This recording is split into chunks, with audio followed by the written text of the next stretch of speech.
আসসালামু আলাইকুম, চলে আসলাম বিগ বেস থেকে আবারও নতুন একটা ভিডিও নিয়ে। Toyota 11 2050 model sound system install করতেছি।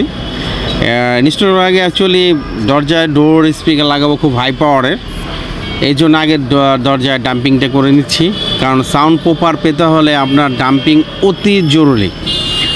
2 লেয়ার ডাম্পিং লাগবে ভিতরে বাইরে সহ, নাহলে আপনার দরজার নয়েজ আসবে। কারণ হাই কোয়ালিটি স্পিকার, তো যারা সাবউফার ইউজ করতে চান না, যে স্পিকার দিয়ে বেজের কোয়ালিটি চান, তাদের জন্য বলবো আপনারা এরকম হাই কোয়ালিটি স্পিকার ফিটিং করার আগে অবশ্যই ডাম্পিংটা করবেন।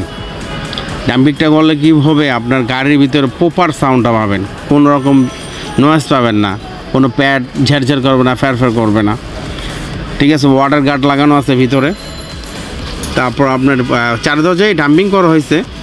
আর আমেরিকান ব্র্যান্ডের আলফাসনিকের একটা স্পিকার দেওয়া হয়েছে, 2 সেট স্পিকার দেওয়া হয়েছে। একটু পরে দেখবো আমরা সাউন্ড কোয়ালিটি কীরকম আসে, কীরকম কোয়ালিটি সাউন্ড আসে, কীরকম বেজ আসে।